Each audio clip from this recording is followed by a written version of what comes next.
want to do a talk today on a unique or unusual subject for myself. I've got a very famous Reform rabbi. This is going to be, you'll see why I'm doing it.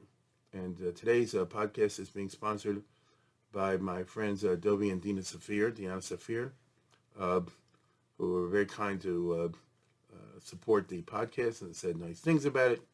And they were my gracious hosts, I guess, a couple months ago when I was at their home for Shabbos in the Vibe Towns. So thank you very much. I'm going to talk about Rabbi Solomon Freehof, which most of you shouldn't have heard about. But I'm doing it for a reason, because I'm not doing stamazai, as you'll see. So we're talking about someone who was a big Reform rabbi in America, one of the biggest in the United States of America, who lived almost to be 100 years old. I remember he's born 1892. He must have died around 1990 or something like that, very late. Okay? And to look at his life, especially in connection with what we're going to be talking about, which is the Shalos and Shuvas, the Responsa Literature, is to have a certain handle on modern American history, especially the Reform movement, which is now on the way out. That's the interesting thing. In history, they always say the past is changing all the time. And what, of course, they mean by that is the perspectives. So one who's a hero today, is not a hero tomorrow. We've gone through this with Robert E. Lee and Christopher Columbus statues being broken and things of that nature. Perspectives change. If you're Jewish, you understand that, you have one way of looking at Khmelnytsky. In the Ukraine, they have statues of him as a hero. They have a different way. Past is changing. Perspectives change. Now, in American Jewish history, and we've been around a couple hundred years already, so one of the striking features is the denominationalism. There used to be 3 large denominations in the United States.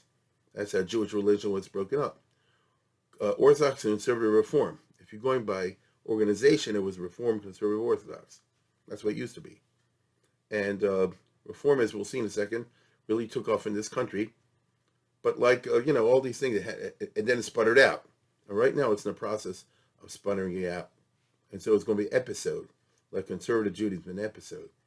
If I'm right, you never know the future, I'm talking about the way the trends seem for a long time now, not only according to me, but, according to most observers. So then it's going to be very interesting, once Reform is gone and dies out, or conservative, things like that, how will historians then evaluate it? You understand? They'll see it in a different perspective because they'll have no choice. And how will they look at Orthodox? They'll have no choice. It's interesting how this goes. Person we're talking about today, our hero, is a clear, typical example of what you would call the rise of Reform Judaism. And then once it rose, it kind of, had nowhere to go, which is interesting. Will success spoil Rock Hunter? And it's very interesting in this regard. And may I say, how should I put it? You see very interesting twists and turns when it comes to these denominations. May I say that it was yesterday or 2 days ago, I saw online, maybe in the Times of Israel. No, this is not from a From publication, where they, again, not from a From publication, where it said that in the 21st century, the last 22 years, over 1/3 of the conservative shuls have closed down. It's about 35% have closed down in the last 20, 25 years, less, and 20% of the Reform. Now, really, I think it's higher, but it doesn't matter. So that's amazing. In other words, it's not growing, it's shrinking. And it's shrinking pretty radically, because if you're losing 1/5, that's in 2 decades, it's a lot.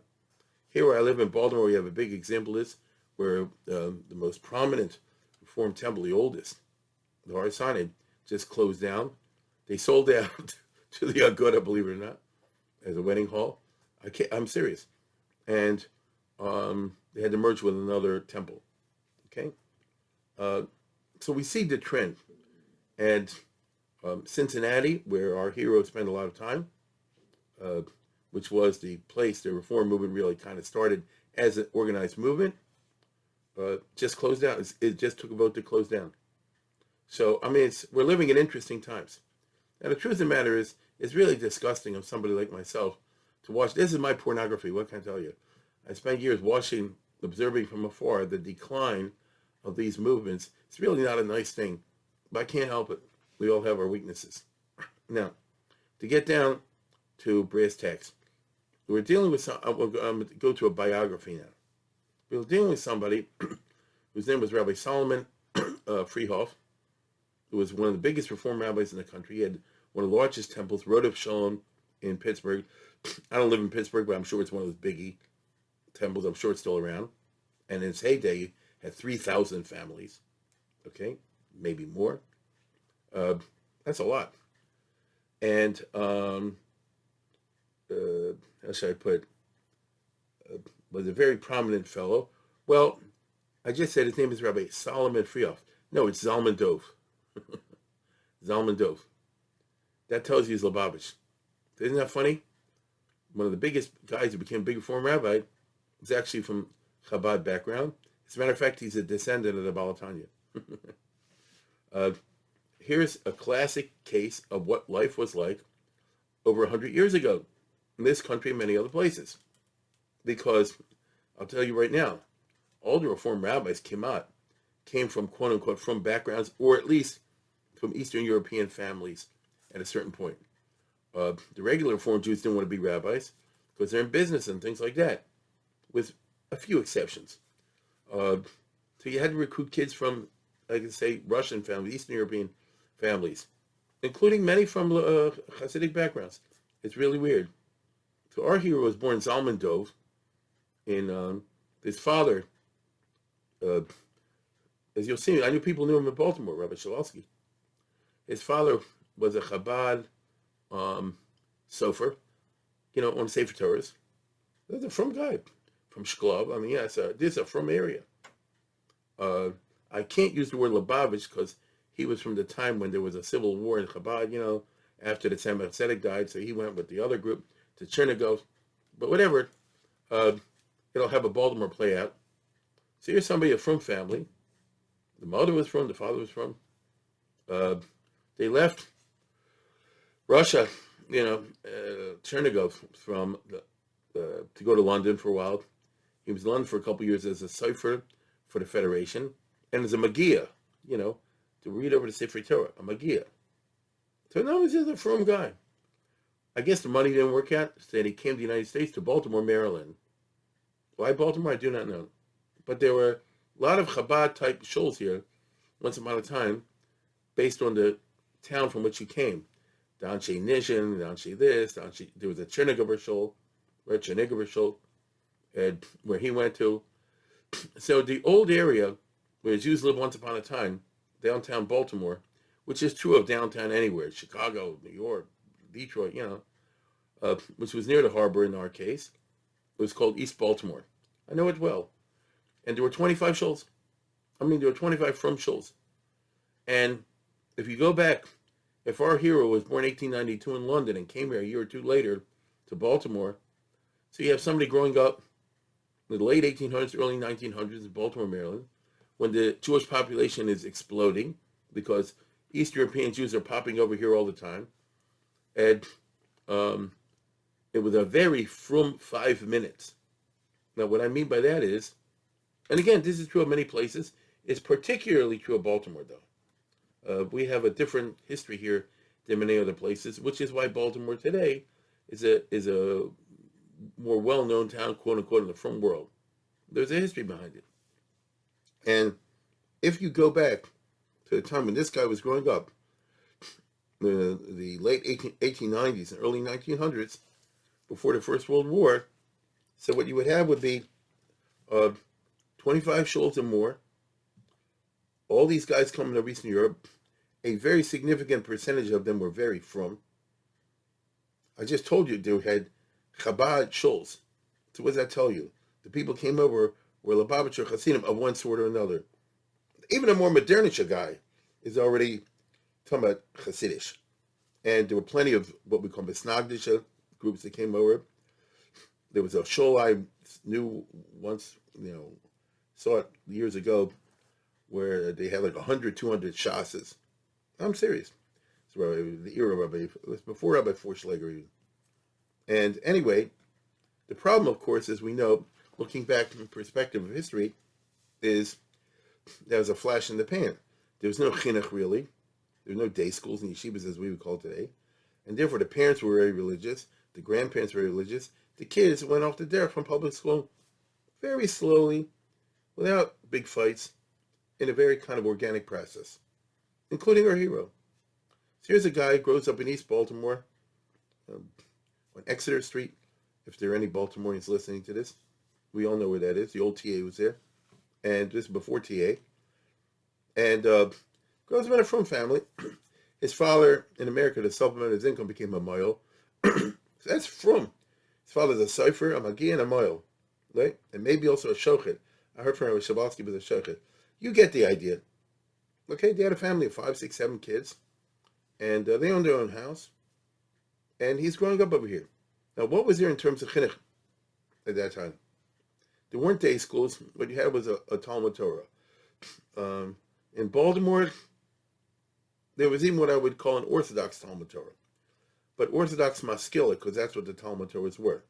And so after he went to public school in the afternoon, for a couple hours every day, you learn Limudei Kodesh. That could be, Chumash and Ivrit, Tanakh, Dinim, and eventually Mishnayos and Gemara for some. It's the classic Talmud Torah model, which is a frum maskilic model. Theoretically, it can work. Because when you get down to it, these were serious institutions. They were meant to be anyway. And so just think, you go to public school, let's say, for example, from 7:30, 8 o'clock to 1 or 2. Just make it up. And then you go to the Talmud Torah, let's say from 2:30 to 6:30 or something like that. That's what it was. That's about as much time as you put in Limudei Kodesh today in a regular day school. You get what I'm saying? And Sunday, by the way, you went from 9 to 1. So they took this stuff seriously. Depends how you do it. However, I think we know today that chinuch is a funny thing. It's almost not what they learn, but it's the sviva and the atmosphere. And you can't compare a public school situation on the one hand with a day school situation on the other hand because of the sviva. At least that's what it seems. And our hero never had a not bad education, which is going to put him ahead of the other Reform rabbis, from home, from Talmud Torah. But already, that generation, there was already a big gap, as is going to happen always in immigrant societies, between the parents on the one hand and the kids on the other. The parents are Yiddish-speaking, thinking European terms. The kids are all open-eyed about America. They're learning all the wonders of this country in public school, which there were wonders. It wasn't golden in Medina in a certain way, in terms of freedom and all the rest of it. And the question is, what are you going to do when you grow up? That time at Baltimore, there still are, 2 excellent public schools, among others. One city, one's Poly. Poly's obviously Polytechnic for math and science stuff. City is, for history, English, pre-law, and that sort of thing. And our hero wanted to get into Poly, but it was too long of a line, so he went to City. Otherwise, he might have been an Orthodox engineer. And here you are finishing. What are you going to do in life? At that time, Baltimore was very interesting.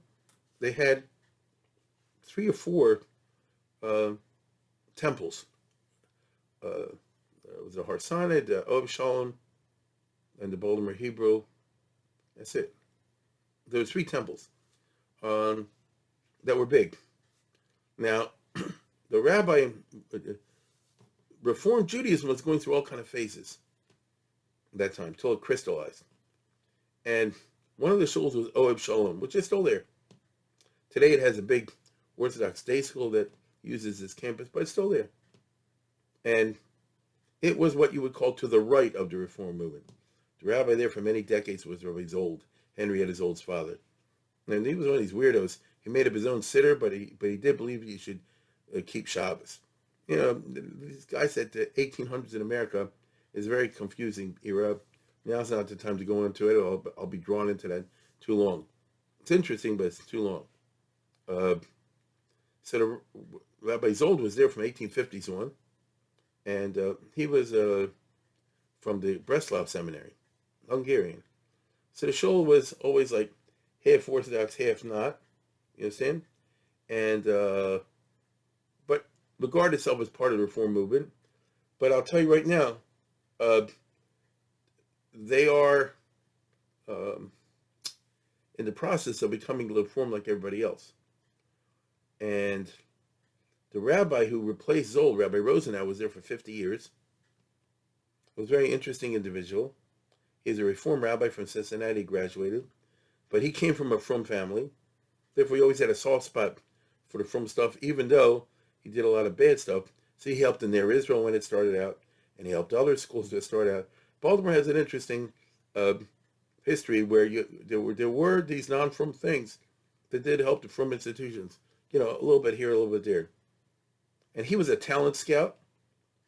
And whenever he saw this Rabbi Rosenau, and whenever he saw a guy who has a potential for future, in terms of Yiddishkeit, he recruited him to go to Cincinnati to become a Reform rabbi. You understand?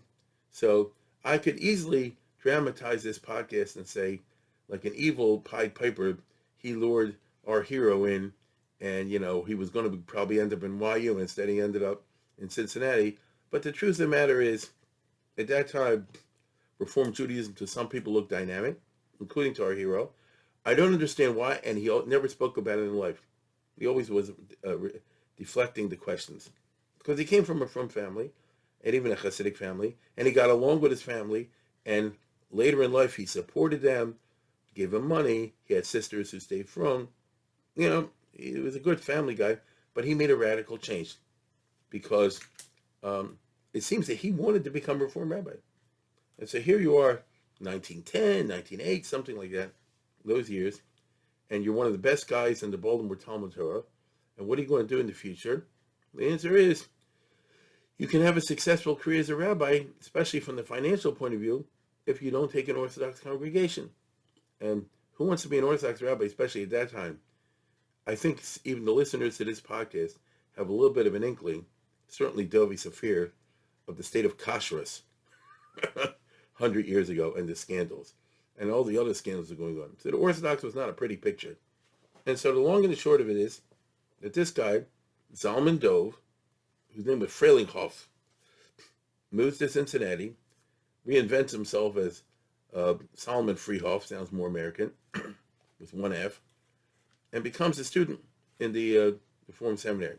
Now herein lies a tale also, because the Reform movement started originally in Germany in the early 1800s, 1820s, 30s, like that, and went in a lot of different directions.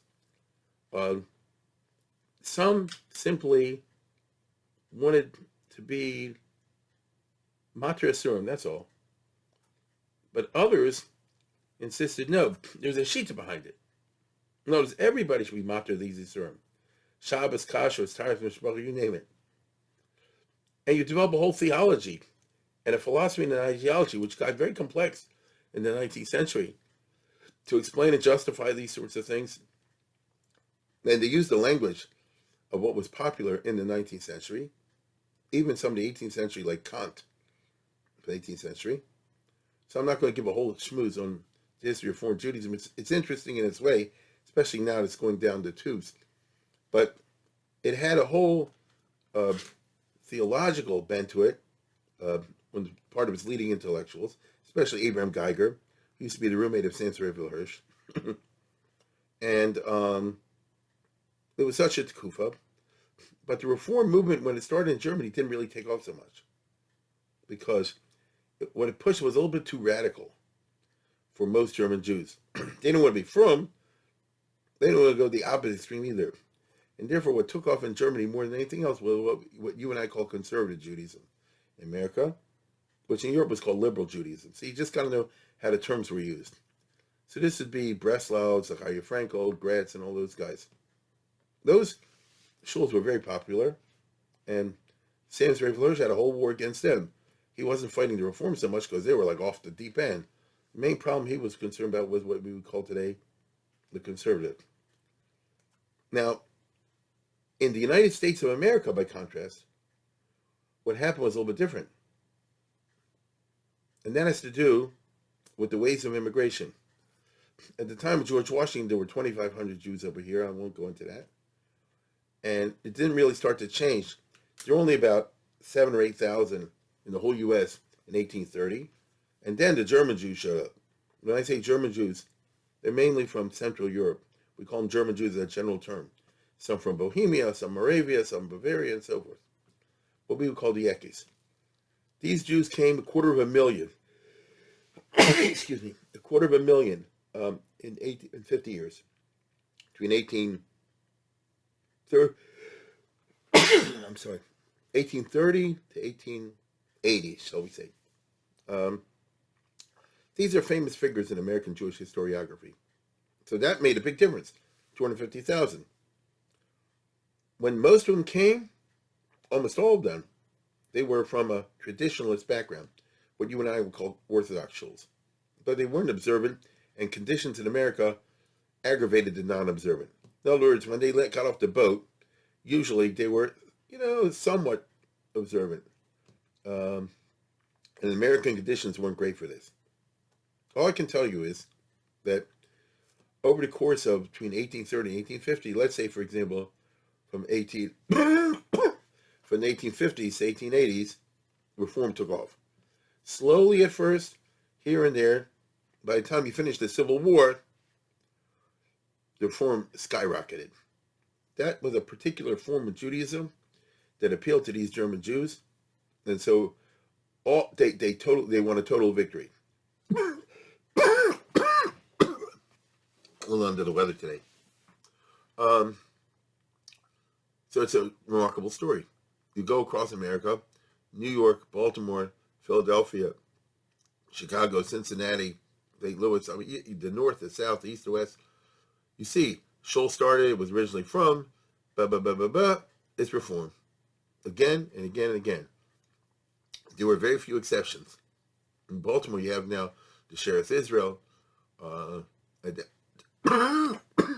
Chizuk Emunah. I mean, there were very few exceptions of Schultz that did not go reform. I would say 98%. That's incredible, okay? Right? Incredible.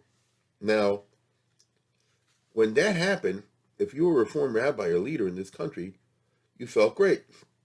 You said, our complete and total victory over the Orthodox and whatever is a vindication of our perspective that we've come up with the right formula for Judaism in America. The facts prove it. All the shuls are switching. All the congregations are switching. And so this justified them in becoming radical. No, let's be very unilateral.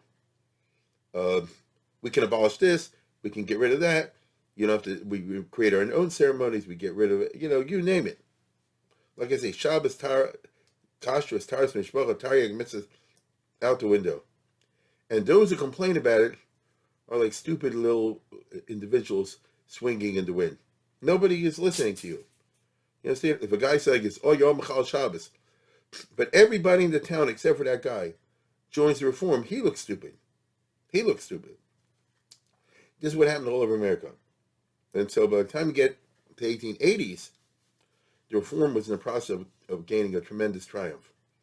The only difference is it right-wing reform, left-wing reform, central, a little more traditionalism, a little less traditional, but overall, the idea of getting rid of the Orthodox was a davar pashut. And therefore, the people who created Reform Judaism in this country and who articulated were very smug, properly so, no, you can understandably so, and very self-confident, and,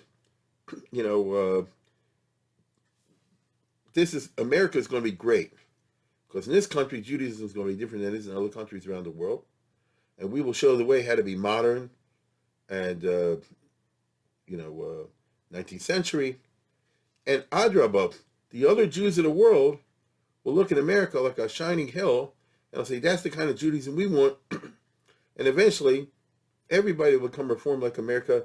Even the Hasidim in Russia, in Galicia, in Hungary, the Sephardim, everybody will sooner or later, because we, Kimi America, Tesi Sarah, Udra Hashem, I don't know, Washington, D.C., something like that, Cincinnati.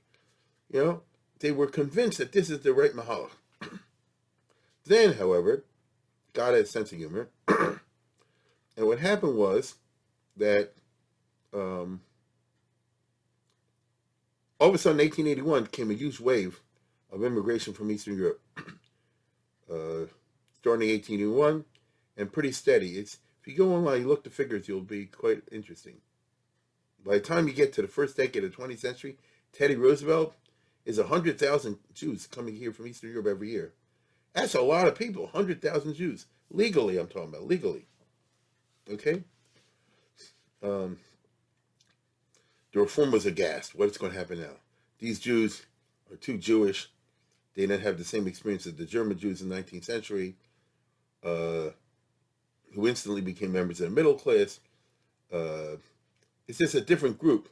And they're Yiddish speaking. They have too much orthodoxy, and then what's going to be? Now, the leaders of the reform movement say like this: really, our ideas are so good, even they're going to come around. It's just going to take another 50 years. You get it? Notice we had plans that now America should become all reform and everything we Gavaldic. It's now the plans have been upset by the fact that between 1880 and 1920 is coming 2.5 million Jews. That's going to complicate things, okay. But eventually their kids will go to public school, like the person I just told you, Freehof, and they'll become reform, some a little earlier, some a little later. That was the plan. And to show how confident they were, the Reform Union got together, made what they call the Pittsburgh Platform, which is their 13 Anilo Ma'amins. They don't believe in nothing. Zero. Don't believe in the Torah, don't believe in the mitzvahs, forget it. They said it, but family. That's to show, we're staking a marker over here. Now, the reform got strong for a bunch of reasons. One of them was that they realized the value of organization, which we in the Reform world do not know. They get all the Reform shults together in one group, all the Reform rabbis together in one group. And if they had arguments, you work it out. This was the accomplishment of Isaac Mayer Wise, who was a big rabbi in Cincinnati. He kept saying, the ideology doesn't count, just get everybody together in one group and then we'll take over. He was right. And at the time I said there were no yeshivas or anything like that, but he made the Reform Yeshiva or seminary, or they call Hebrew Union College, which is the one that's just closing now in Cincinnati, because he was a rabbi in Cincinnati. And he said, it doesn't matter if the students are smart or not, start it up, and then as we go along, we'll fix it. And the Hebrew Union College, therefore, in his time, it was like, what shall I say, like a Jewish theological seminary in Europe. You had Gemara, you had Chumash, you had Moreh Nevuchim, that kind of thing. Jewish texts. The students came from a zero background, so there are a lot of famous stories about how dumb they were, but okay, that's how you start. He died around 1900, 1890, 1900. And then the Reform movement was taken over by hard left-wing, not just left-wing, hard left. And the head of the seminary became Kaufman Kohler, who was a real super-duper anti-Fromm fanatic, mainly because he had been a student of Samson Raphael Hirsch. So if you learned by Hirsch, either you were turned on or you're turned off. Right? He has many Hirsch's characteristics, except in the treif direction. And he took over the seminary. He said it's too traditionalistic. I want to completely revamp the curriculum and revamp the staff. Anybody who's Zionist is going to get fired because they're very anti-Zionist. Anybody suggests chas v'chalil, you should kosher, get fired. And he wanted to make it a hard reform business. And he made what they call classical reform. Classical reform is like extreme reform. If you ever look at their siddur from that time, it's like 25 pages, something like that. It's all English, except 1 or 2 lines in Hebrew. And the idea was you get rid of all references to Taryag mitzvahs and things like that. Make it very similar to Protestantism. And the Jews at that time thought it's great. It's cat's pajamas. That element. But the Reform movement could not help realize we're not going to take over American Judaism so easily because 2.5 million Eastern European Jews from Lithuania, from Ukraine, from White Russia, from Galicia, from Hungary are all pouring in here, and they're not like us. In addition, the Reform was so anti-mitzvahs that it provoked the rise of the conservative movement, which is a shame because it was a waste of time. But anyway, in other words, the way American history should have run was the Reform started in 1872. 10 years later, they had their famous banquet, at their first banquet, where they served shrimp, and everybody got angry. That's a treif banquet, a Jewish thing. And the people who were angry broke up and started conservative. No, they should have started Orthodox. And let's say started YU then, and then YU would have been earlier, then American history would look different. But that's not what happened. Instead, they started the Jewish Theological Seminary and started the conservative movement. And that came with all those troubles. Now, to get to our story, so during the period, I would say, of 1900 to, let's say, 1920, in that era, 25, you got super duper hard left hashkafas on theology if you were trained in the Hebrew Union College in Cincinnati. Hard left. And I'm talking about hashkafa wise. That's when our hero was there. Solomon Freehof came there, I don't know, 1909, something like that. And finished around 1912, 1914, whatever. Those years. And therefore he was exposed to extreme kfira, you know? I mean, this is what you're taught. On the other hand, they also teach you how to deliver a sermon, how to run a synagogue, temple, and so forth. And he graduated. And the students often came from much less background than he had. So relatively speaking, he could read Hebrew well, he could learn Gemara a little bit, learn Mishnayos. He was a very smart guy. And within the context of Reform, he was like the only going. Plus, they switched professors, and they got this guy, Lauterbach, who's important to the story, Jacob Lauterbach. These are names that were famous once upon a time. They're totally forgotten today. And he was a Galicianer who left Orthodoxy, but, you know, he went to Germany to the Hildesheimer Seminary. Compared to Galicia, the Hildesheimer Seminary is like Reform, get it? He came to America and eventually ended up in Cincinnati. He knew how to learn. He was a Talmud Chacham, and he was a good writer, too. They used to have the old Jewish encyclopedia, you know, the big black ones from long ago, 100 years ago. He wrote a lot of the articles there. Not bad. On Pilpul, on Responsa, on many interesting subjects of Lumdus. Not bad at all. But on the other hand, he joined the Reform, and he had all these crazy ashkafas as well. So you're talking about what's going on in the inner circle of the Reform movement.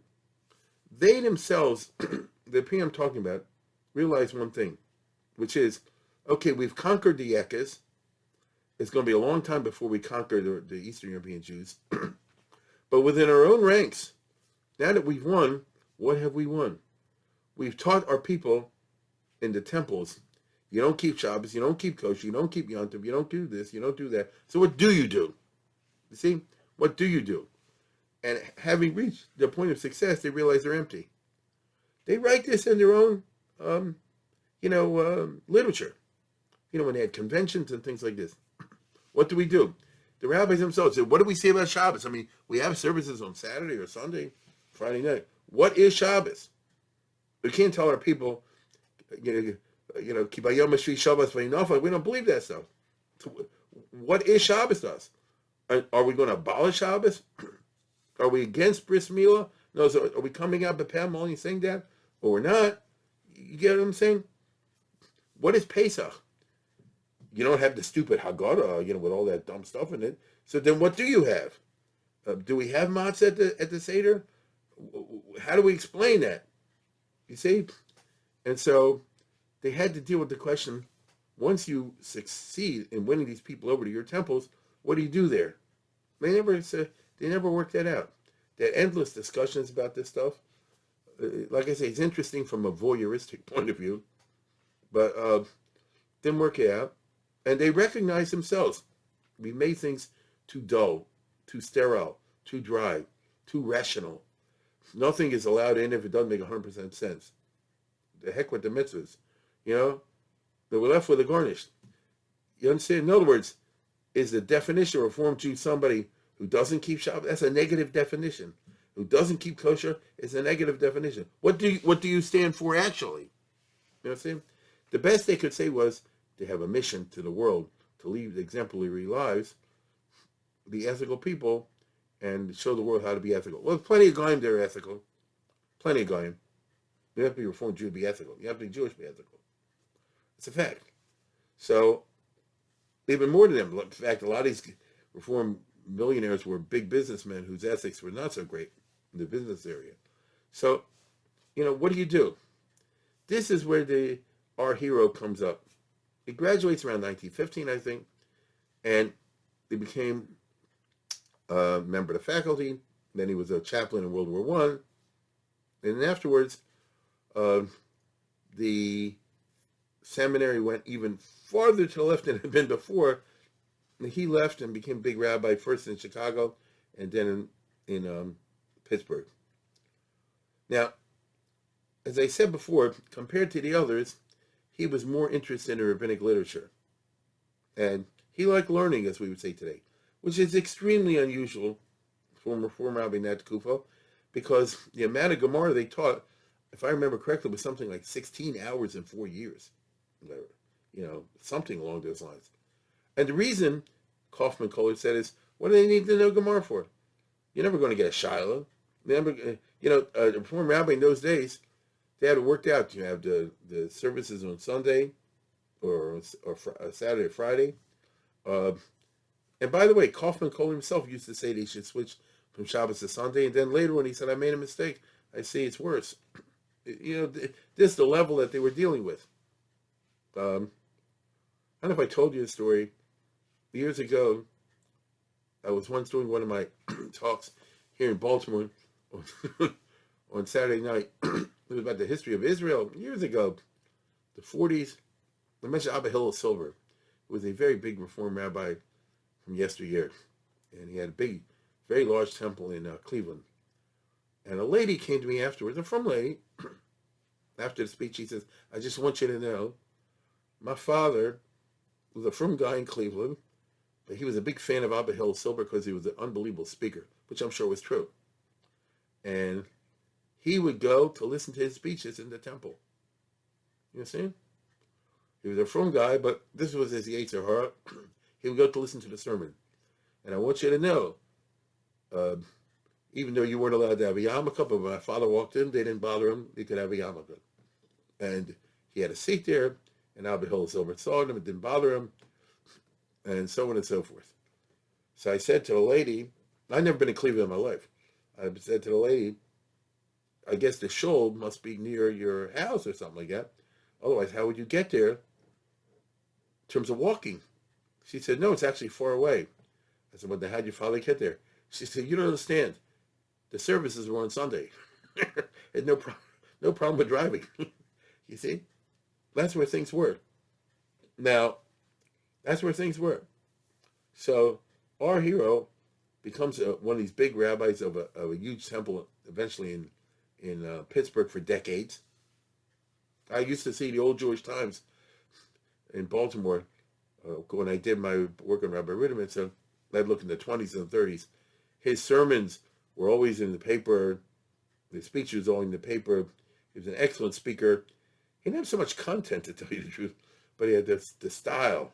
And that's all the Balamatim want. They want to hear the good English and the fancy smell. It doesn't have to be, so Eiskahalten. He was very scholarly. And may I say, he was interested in a general way in what you and I would call rabbinic literature. But he had drunk the Kool-Aid.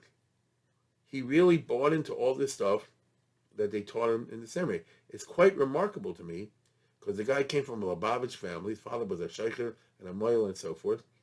His mother read the Senorena. His siblings, most of them, were observant. So how did he make this break? There's something in there we don't know. But he really bought into this idea that the Judaism is a philosophy and the Bible is not real, and the philosophy has to be updated every few years, and all the other things, whatever the Reformed theology, as complicated as it was, emerged. All of his life he was. It's just interesting. At the same time, he likes to learn, and he was in big demand as a speaker and so forth and so on. And in Pittsburgh, he where he had his place, so he meets and became friends with Rabbi Leiter, the famous Rabbi Wolf Leiter, who was the Galicianer Gaon in Pittsburgh. Rabbi Leiter, they're the same age. They both were born the same year. So these are two guys, let's say, in their late 30s, whatever, by the time we're talking about. Is that right? In their early 30s. Rabbi Leiter was a Galicianer, who one of these people knew everything, it's like a Avad Yosef type, and a very different type of person, let's put it that way. But he wasn't, some fiddler on the roof type rabbi. Leiter, first of all, was a great Gaon, and was a big in halacha. He wrote this is a true story that I'm saying. He wrote Shalos and Shuvas before he was bar mitzvah. He was Eloi, in Galicia. And I just finished doing a series on Galicia.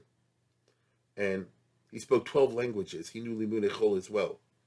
You live in that part of Europe, you got to know, it's not so hard. I mean, if you're in Galicia, you got to know your German, your Polish, your Ukrainian. Then you got Hebrew, English, Yiddish, that's 6 already. And he was for a while in Holland, so that's 7 languages. So all you need is another 5 to make 12. So he was a very knowledgeable in a broad way. And they became friends. And you'll see later on that they developed an interesting relationship in which you basically have a human computer in your hands. Anything you want to know where it's located, all you do is ask Leiter. You understand? On the other hand, I'm sure Freehof support him financially, I imagine. Most importantly, listen to this. Most importantly, and I know other cases like this, because he had a relationship with this Orthodox rabbi, this Rav, so even though he doesn't believe in getting it all, and he writes about it all the time, you don't understand, the Reform, they reject the Targum mitzvahs in principle. In principle. Therefore, they're in favor of Mamzeris, if you follow what I'm saying. And he says it all the time. But he said like this: if somebody in his community gets divorced, go to the rabbi, get a Jewish divorce. It's not that we believe in it, but you never know, might have. It's a good thing to do. And I'm sure his shooting the Rav Leiter, I didn't know him, of course, must have figured like this. This is the most important part. Because Shabbos and Kasher is bad enough. Once you start with this business where there's civil divorce, it's mamzeris that you can't fix. You understand? And you had around America in some places, every case is different. You had in America, I had in Baltimore, where the Reform and the Conservative, years ago, would tell people in their congregation, listen, you're getting divorced, and so forth, just, go to like Rabbi Rottenberg here in Baltimore. I know I had a lot of people from the Conservative shul, and I think from one of the Reform shuls also, which is a tremendous toelis. Agree? It's a tremendous toelis. You're saving lives. So that means you have to have the right friendship and communication with them. Today, it's not like that. Today, the 3 denominations, the Orthodox, Conservative, Reform, are sharply against each other, and Reform rabbi will never say go. I mean, I don't think anyway. I don't know. They'll say, in principle, don't get a get, or get a conservative get, or something like that. They'll go to the Orthodox. We live in such times.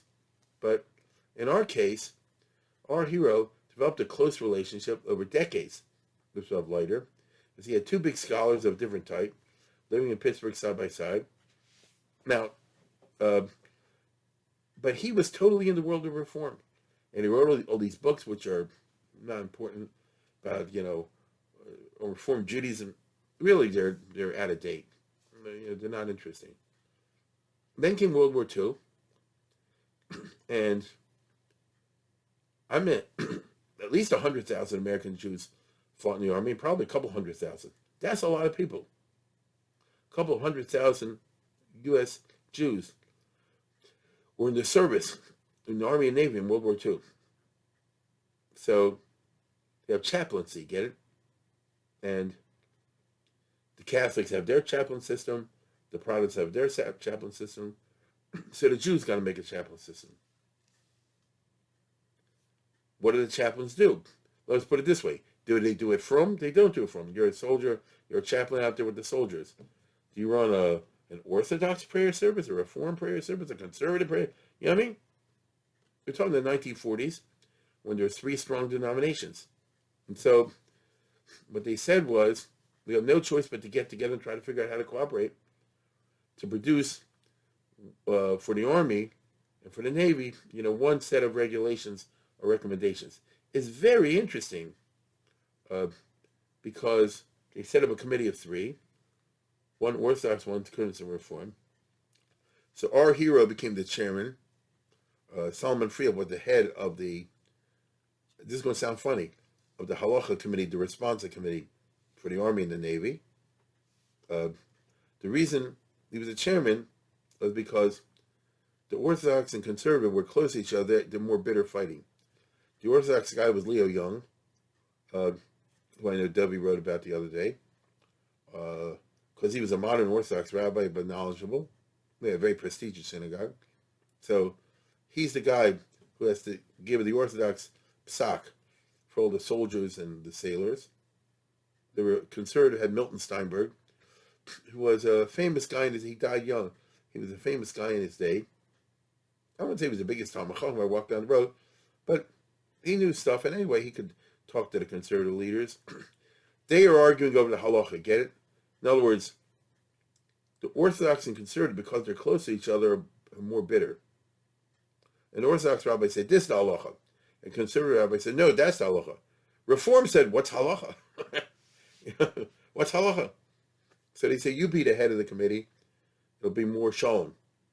Because you don't believe in nothing. And Freehof said, yeah, it's true. I don't believe in anything. And so during the years of World War II, which was 41, 42, 43, 44, 45, they had what they called the Responsa Committee. And all the questions that popped up in the service were supposed to be referred to them, and they're supposed to work out what the official position of Judaism on these issues. And they were honest enough to say sometimes we can't find agreement. But when you can find agreement, it's there. So he started writing Shalos and Tshuvos in English. You get it? And what he would do is he would write this up and show it to Leo Young, and show it to your people, and show it to Milton Steinberg, your people, and they had back and forth. And he liked to do that. It's an eye-opener for him as much as anybody else, because he was coming from a hard background of reform. Now, I tell you the truth, I always have trouble with this, because he came from family. But the question, should the soldiers, put their hats on when they eat or something like that? No, it's a violation of Reform Judaism to make somebody wear a yarmulke, those kind of things. But can you have services when you're in a, what do you call it? In a room with a Christmas tree? I have it here somewhere. One second. I saw it on a page here somewhere. You'll bear with me for a second. Here's a list of the type of questions that I saw that they asked. Here you go. Listen to this. I hope you can see me. Here's the type of questions that they got in 1942. May the Torah be read at other times if it's impossible to hold services on Shabbos mornings? Should Jewish soldiers practice the etiquette of uncovering their heads for the singing of the national anthem? Now, this turned out to be a big joke. I'll tell you why. Turns out turns out in the military, you're supposed to keep your hat on during the Star Spangled Banner. Civilians take it off, but the military keeps it on. So it wasn't a shaila, so to speak. You understand? Wait a minute. Should Jewish services be held in a post-interfaith chapel with a Christmas tree? To what extent are Jewish soldiers justified in violating the dietary laws under military conditions? That's a very serious, that's a very straightforward type of question. Should married Jewish soldiers be encouraged to write conditional divorces for their wives to prevent them from becoming a gunas if the soldier disappears? Again, a classic shala from the Responsa Literature. Should Jewish soldiers be married, insert a special clause in the ksuba providing for a divorce in case of the disappearance? That's from the conservatives. Could the fact that an individual is a Kohen make him be conscientious objector? I'm not supposed to be in a room with a mace. Could a rabbi who was a Kohen volunteer to be a chaplain? If a soldier was going to be shipped overseas, could a chaplain perform marriage during Sfira, Chol Hamoed, or other times? That's a very good question. Can you have dances and activities for Jewish soldiers during Sfira? You understand, that's only an Orthodox would care about that. Should a JWB Jewish welfare worker arrange for a marriage to be performed by a justice of the peace if there's no Jewish chaplain available? May a chaplain undertake the conversion of a soldier's non-Jewish fiancée in order to officiate at the marriage? There's 22 of these altogether. May a chaplain officiate at the marriage of a Jewish soldier and a non-Jewish woman if he's about to go overseas in no time for conversion? That's a reform child. May a chaplain officiate at a marriage if one party is present and the other one's elsewhere in contact by radio or telephone? That's a nice child. The Jewish Welfare Board was distributing small plastic mezuzahs with printed scrolls on them attached to the mezuzah to be attached to the soldier's dog tag. If the guy asks for it, then you give it to them too. May a chaplain officiate a marriage where one of the parties previously married does not have a get. Right? Seventh-day Adventists have received special permission from the War Department to be excused from any obligations as possible on Shabbos should Jewish chaplains try to do the same thing for observant Jewish soldiers. To what extent should a chaplain modify the form of the marriage service he customarily uses if the couple specifically asks for a different form? May a chaplain show movies on Friday night? May the Jewish dead be buried in a separate section in military cemeteries? Must they be? Which they don't do that in the military. May a chaplain perform a marriage on Friday night? That, my friends, is a nice shot. That's the Ramah. May a chaplain officiate in a mixed marriage? So I'm simply, giving you a small digest of there are many, many more things that popped up during the 1920s when, how should I put it, when the soldiers were out at war, and you had to come up with some answers because the army wants to know what he told the chaplain. And let's put it this way: if you push it too far, the army will say no. You might even make a chil Hashem. So it's tricky. Now, the Orthodox and the conservative, on one hand, Reform saw it so differently. You understand? For example, what's wrong with showing a movie on Friday night? On the other hand, why do you have to keep your head on? Why should kashrus matter during the war? And he had a learning experience because he's clashing in a dignified way with Leo Young and these other guys. And as the war went on, he learned how to write the response to the Jews, which he showed to the others. They had to get their approval better, which is why, I don't know if it's true or not, but Dovi Zavir told me he heard some story that when Freehof ran into Rabbi Cutler at a farm store or something in New York, Rabbi said, I heard about your psak over here, and that one was correct and this one wasn't correct, something like that. I don't know if that's true, but it is believable because those kind of things were going on at that time. And whoever was in charge of these commissions had a lot of kayach over the soldiers. It's very interesting that he writes to this other Lauterbach and so he goes, send me a copy of the Chofetz Chaim's book. I heard the Chofetz Chaim wrote a book, Machne Yisrael. Send me a copy. I want to see what he says.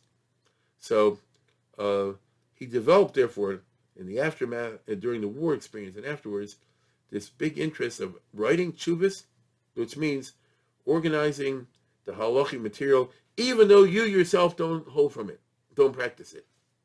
Now, when the war was over, he continued his career, but I would say that by the time you get to the post-war period, the reform movement was in an interesting situation because, like all these denominations had their ups and downs.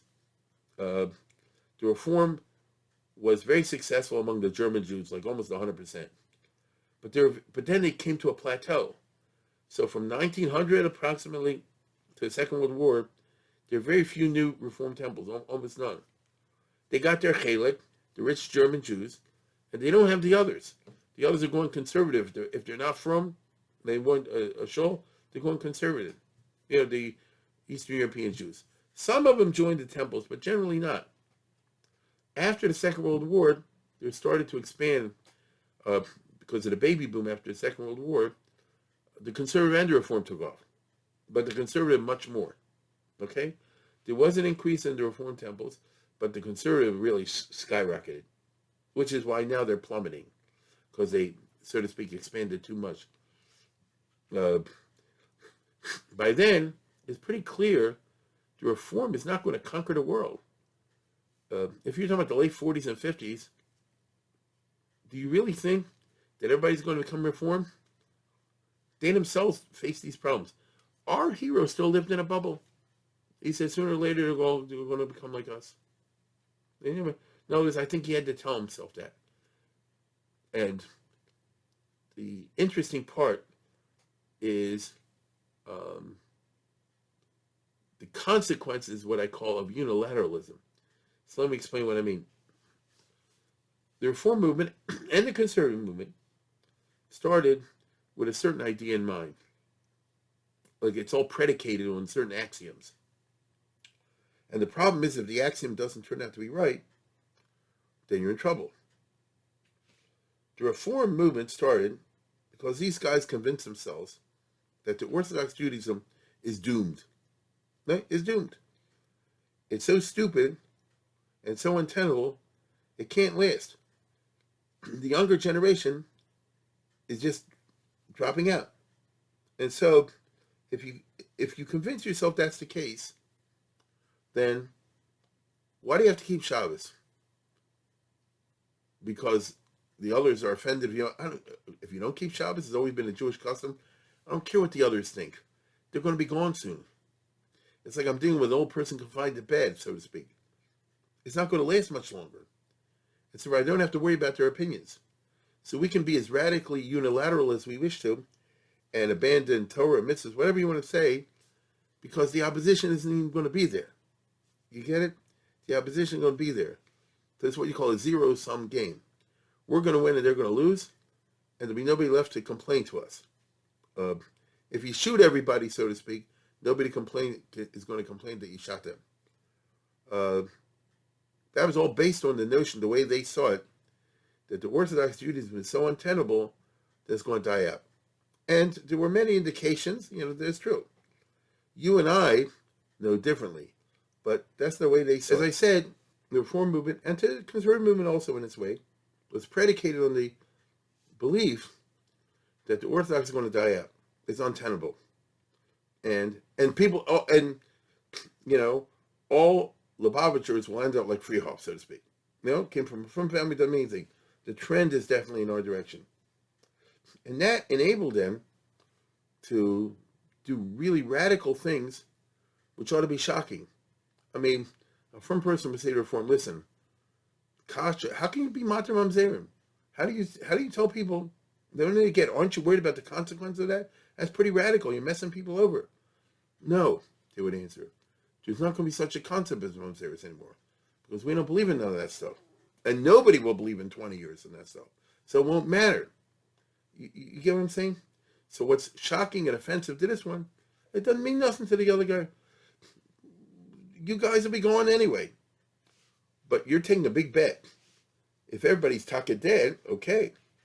But if they're alive, they survive, you create a whole category of mamzerim, or just apply that across the board in other halachic areas, and you've created radically different norms without getting any kind of consensus from the other Jews in doing so. You see, throughout Jewish history, most of it, we're a consensus-driven kind of entity. You didn't go too far from the consensus because you want to stay within the confines of Klal Yisrael. But in the 19th century, they said we are going radically different. And we don't care. How could they? But we still claim to be part of the Jewish people. How can you do that? Because soon we're going to be the only part of the Jewish people. But as things turned out, and it became evident after the Second World War, the other parts aren't folding. The conservative was much bigger than the Reform by that time.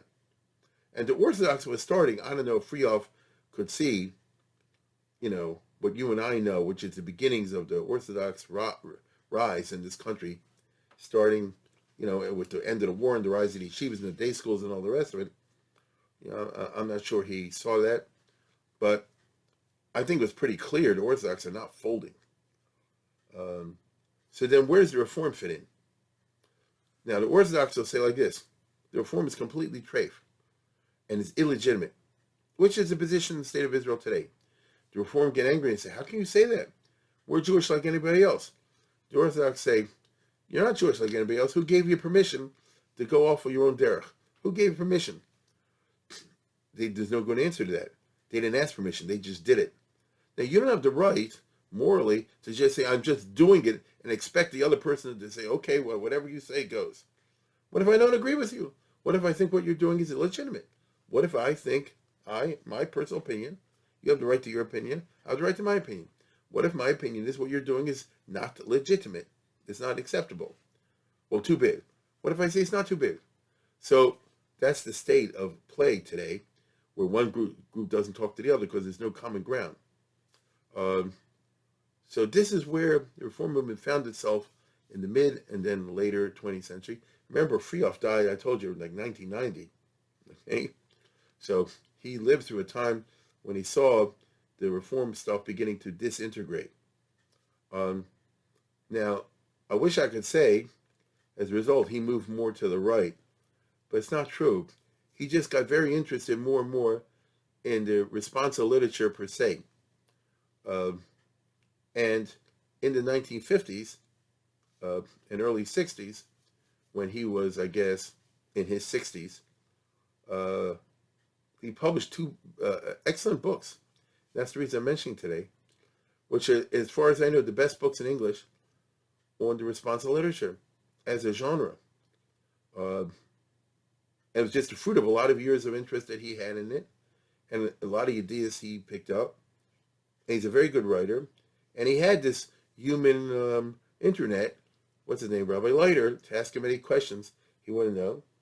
And one book was published by the Jewish Publication Society in 1955, called The Responsa Literature, which is really excellent. You can tell a little bit that he's not from, but mostly it's just a scholarly type of things.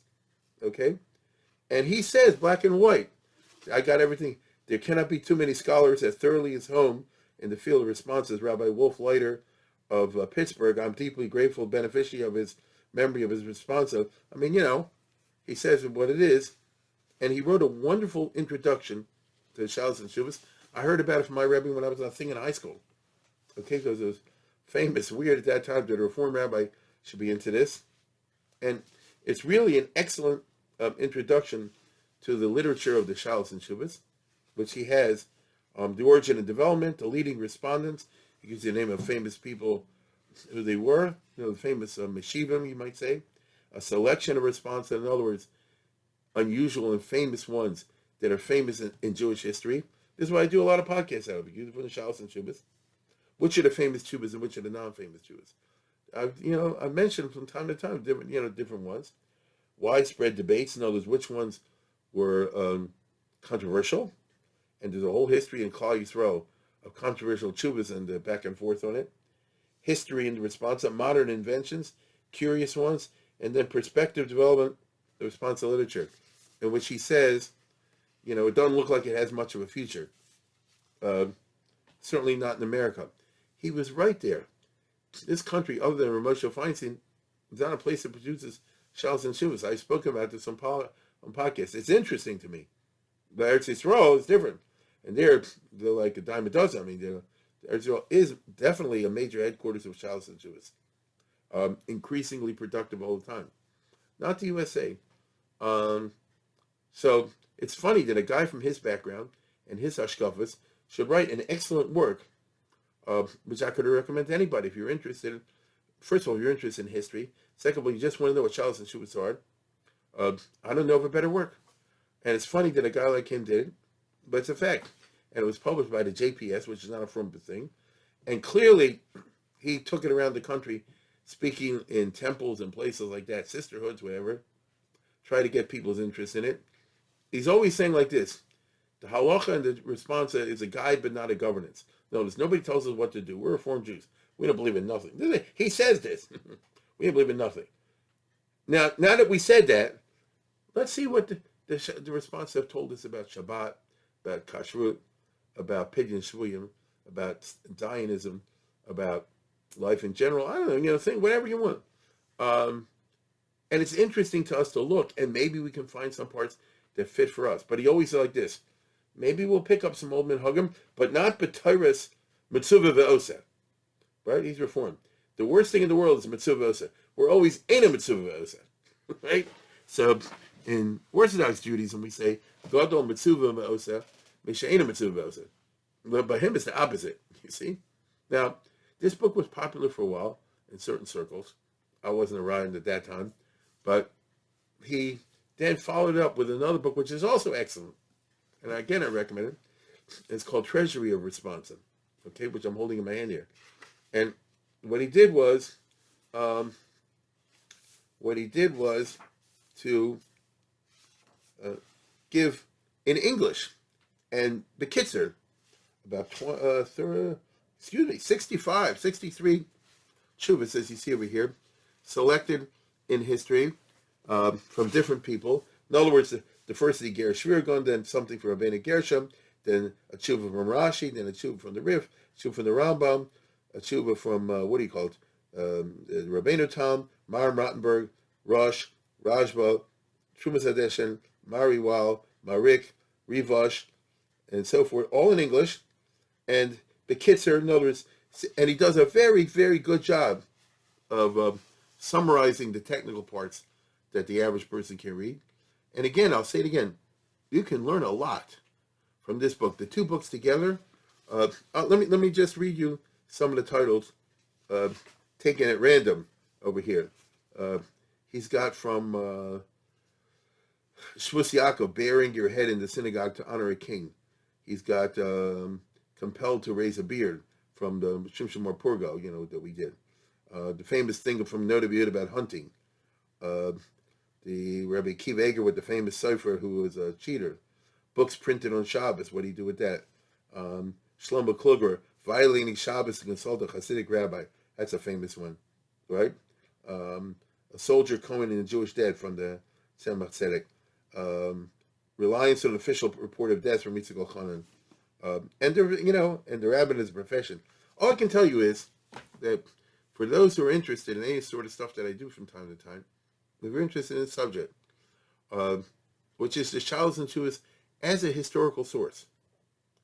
You want to learn the history of the Jewish people from this literature, which is so rich, but it's very difficult to penetrate. So if you want to start in this subject, you want to get the right cheater book, Freehof is like the best cheater book. It's ironic, but it's the truth.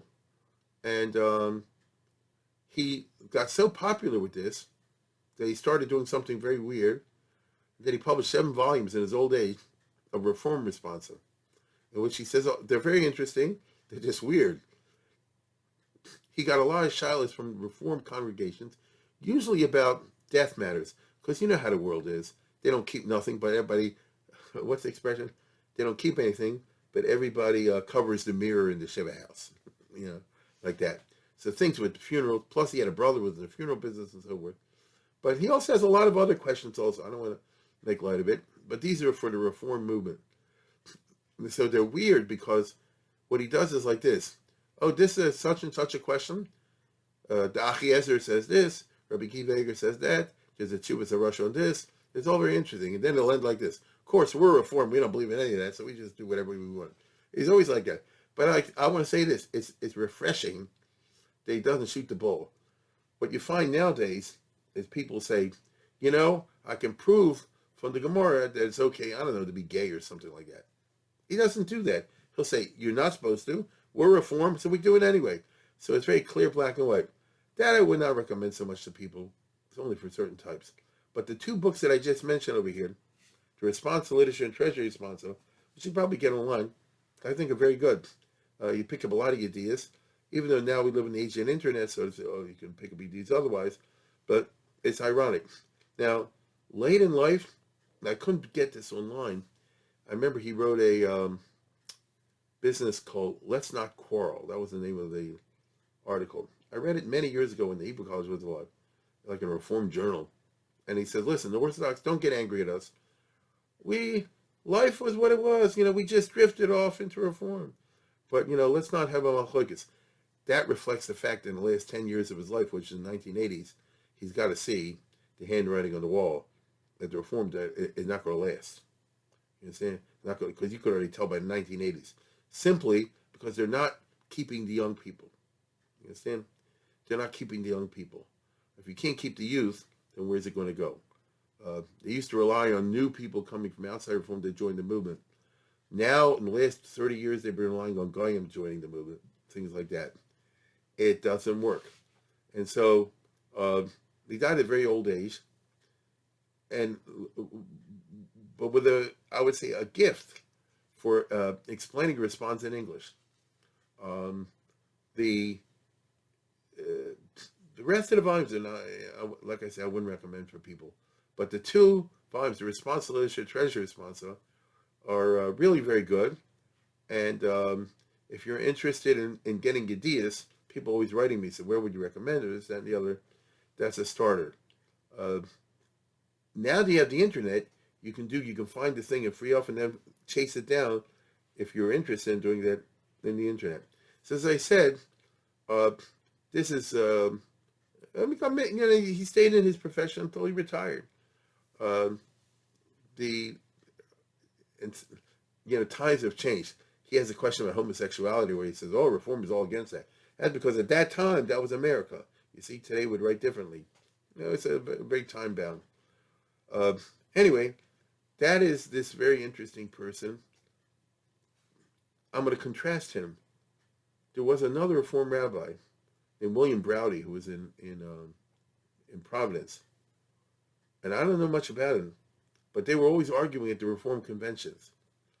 And Browdy, who was a scholar and also translated a lot of Midrashim and things like that, in the 1930s, you're not going to believe this, 1930s, he said, there's something wrong with us. We got to go back to Shabbos and Kashrus and things like this. And actually, this way he said, and every student who's an A-level student in the Hebrew Union College should take off 1 year to learn in a yeshiva. That didn't go nowhere. Freehof was the type of guy to shoot that down. You see? So the Reform movement possibly had a chance of reconnecting. Not really. And therefore, they're on the road that they are now. Anyway, I just want to wrap it up with that. I want to thank Dovi Safir and company, always for their support. And with that, I wish you all a good week.